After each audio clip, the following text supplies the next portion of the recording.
In investing, the concept of futures becomes relevant, a future being a contract to specify a price for purchase or sale at some time in the future. And I should note that there is now a contract on something that literally does not exist, and that is the weather. But in any case, a seller would like to avoid a price fall, liking a price rise. The buyer would hate a price rise and would like a price fall.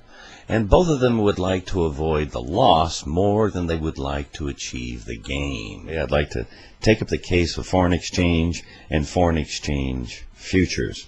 There's other commodity contracts, and I should note that each of them have their own specifics, and that there is a spot price, a current price, and a futures price, and that the two eventually converge by a mechanism with which each day the contracts are repriced to the market so that any gain to a buyer, receive a payment, and the other side of that is paid by the person who lost on that contract.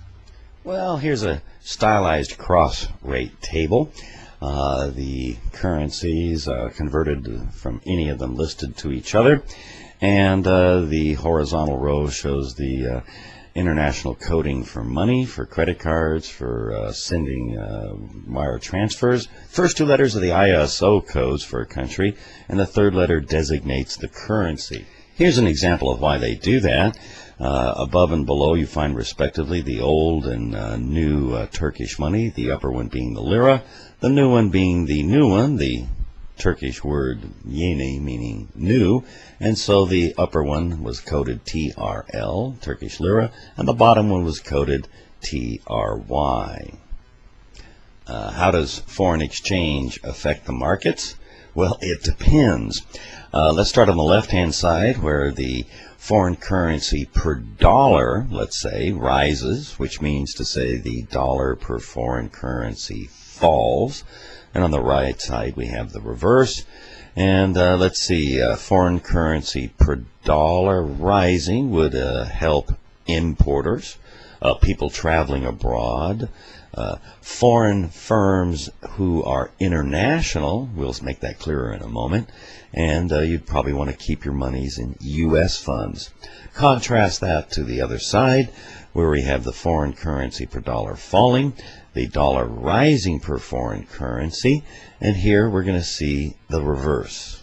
With the dollar falling, exporters have a better time of it because the foreign currency buys more dollars. Domestic firms competing against foreigners who are bringing in products to compete. Those foreign products are more expensive. U.S. firms who have an international base are repatriating foreign monies. The foreign currencies are buying more dollars, and you probably want to be in foreign funds.